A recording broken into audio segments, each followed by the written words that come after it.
राज्यात मुसळधार पावसानं हाहाकार माजवला असून जनजीवन विस्कळीत झालं आहे. मुंबईतील मानखुर्द या ठिकाणी चाळीचा भाग कोसळून 6 जणांचा मृत्यू झालाय. तर पुणे जिल्ह्यासह मुंबई, पुणे, ठाणे आणि पालघर मधील शाळांना सुट्टी जाहीर करण्यात आली आहे. कर्जत लोणावळा घाटात दरड कोसळल्यानं मुंबई पुणे रेल्वे वाहतुकीवर मोठा परिणाम झाला असून अनेक गाड्या रद्द करण्यात आल्या किंवा वळवण्यात आल्या आहेत. मुंबई पुणे द्रुतगती मार्गावरील मिसिंग लिंक जवळ ही दरड कोसळल्यानं वाहतूक वळवण्यात आली आहे. दरम्यान या पावसामुळे निर्माण झालेल्या परिस्थितीवर आज विधिमंडळाच्या पावसाळी अधिवेशनात सत्ताधारी आणि विरोधकांमध्ये जोरदार खडाजंगी होण्याची शक्यता आहे. राज्यात मुसळधार पावसामुळे जनजीवन विस्कळीत झाले असून हवामान विभागाच्या रेड आणि ऑरेंज अलर्टच्या पार्श्वभूमीवर मुंबई पुणेसह 13 शहरातील शाळा आणि महाविद्यालयांना सुट्टी जाहीर करण्यात आली आहे. विद्यार्थ्यांच्या सुरक्षिततेसाठी मुंबईतील सर्व शासकीय, खासगी व महापालिका शाळा महाविद्यालये बंद ठेवण्याचा निर्णय घेण्यात आलाय. पुणे, पिंपरी चिंचवड, मावळ, लोणावळा, कल्याण, डोंबिवली, उल्हासनगर, नवी मुंबई, रायगड, रत्नागिरी आणि पालघर या ठिकाणीही शाळा बंद राहतील. प्रशासनानं पालकांना मुलांना घराबाहेर न पाठवण्याचं आवाहन केलं असून नागरिकांनीही अत्यावश्यक कामाशिवाय प्रवास टाळावा असं आवाहन करण्यात आलंय. मुंबई पुणे द्रुतगती मार्गावरील नव्यानं उभारलेल्या मिसिंग लिंकच्या प्रवेशद्वारावरील स्लॅब मुसळधार पावसामुळे कोसळल्याची घटना समोर आली आहे. लोणावळा आणि तळेगाव परिसरात गेल्या 2 दिवसात विक्रमी पाऊस झाल्यानं डोंगरावरील राडारोडा छताच्या भागातून खाली कोसळत आहे. या घटनेमुळे महामार्गावरील वाहतूक संत झाली असून वाहनांच्या लांबच लांब रांगा लागल्यात. खबरदारीचा उपाय म्हणून प्रशासनानं नागरिकांना सोमवारी मुंबई पुणे द्रुतगती मार्गावरील प्रवास टाळण्याचं आवाहन केलंय. संबंधित यंत्रणांकडून परिस्थितीवर लक्ष ठेवून दुरुस्तीचं काम सुरू असल्याचं सांगण्यात येते.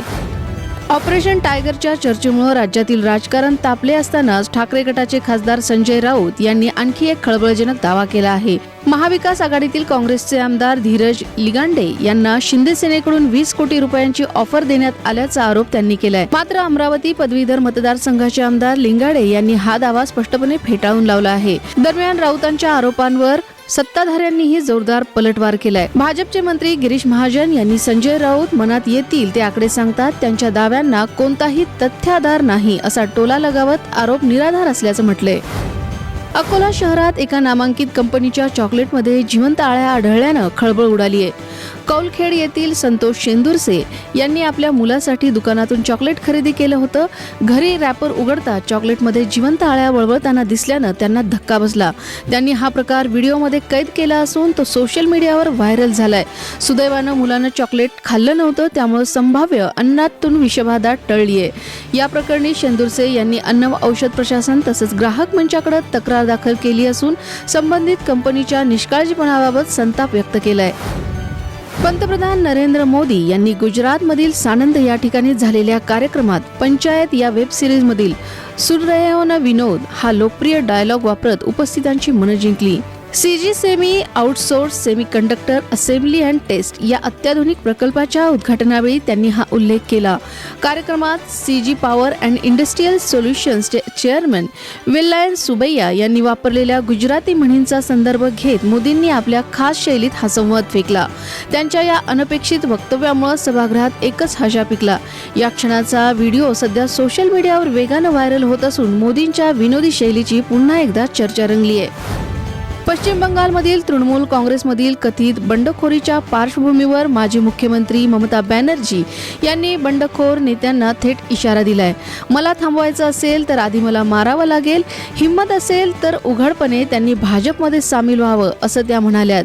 पक्षाचे निवडणूक चिन्ह आणि जनतेचा पाठिंबा कायम असल्याचा दावाही त्यांनी केलाय. पक्षातील काही खासदार आणि आमदारांनी स्वतंत्र गट तयार केल्याच्या चर्चेदरम्यान त्यांचे हे वक्तव्य समोर आले.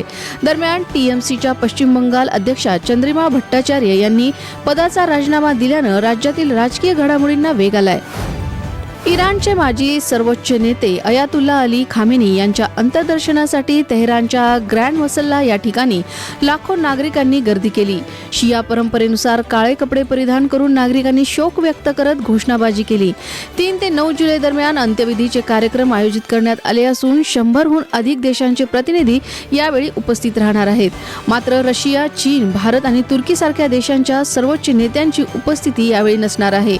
दरम्यान अमेरिकेचे अध्यक्ष डोनाल्ड ट्रम्प यांनी मानवतावादी कारणास्तव इराणला एका आठवड्याची सूट दिल्याचा दावा केला असून त्यानंतर अमेरिकेच्या अटींचं पालन करावं लागेल असंही त्यांनी म्हटलंय. 5 वेळचा विश्वविजेता ब्राझीलला यंदाच्या फुटबॉल विश्वचषकातून राऊंड ऑफ 16 मध्येच गाशा गुंडाळावा लागलाय. नॉर्वेनं 2-1 असा धक्कादायक विजय मिळवत उपांत्यपूर्व फेरीत प्रवेश केलाय. अर्लिंग हॉलंडनं 79व्या आणि अखेरच्या क्षणी आणखी एक गोल करत नॉर्वेच्या विजयावर शिक्कामोर्तब केला. ब्राझीलकडून 67व्या मिनिटाला नेमारनं बरोबरीचा गोल केला होता. नॉर्वेचा गोलरक्षक ऑर्जन नायलंड यानेही अप्रतिम बचाव करत विजयात मोलाची भूमिका बजावली. 1990 नंतर प्रथमच ब्राझीलचा संघ क्वार्टर फायनल पूर्वी स्पर्धेबाहेर पडल्यानं फुटबॉल विश्वात मोठी खळबळ उडाली आहे. बॉलिवूड अभिनेता आमिर खान तिसऱ्यांदा विवाह बंधनात अडकला असून त्याने गौरी स्प्रॅट सोबत मुंबईतील वांद्रे या ठिकाणी पाली हिल निवासस्थानी खासगी समारंभात लग्न केले. विशेष विवाह कायद्यानुसार झालेल्या या सोहळ्याला कुटुंबीय, जवळचे मित्र आणि काही निवडक पाहुण्यांची उपस्थिती होती. आमिरचं हे तिसरं तर गौरी स्प्रॅटचं दुसरं लग्न आहे. कोणताही मोठा दिखावा न करता साध्या पद्धतीने विवाह पार पडला. काही महिन्यापूर्वी आमिरनं गौरीची माध्यमांसमोर ओळख करून दिली होती. आता त्यांच्या लग्नाचा पहिला फोटो सोशल मीडियावर व्हायरल होत असून चाहत्यांकडून नवदाम्पत्यावर शुभेच्छांचा वर्षाव होतोय.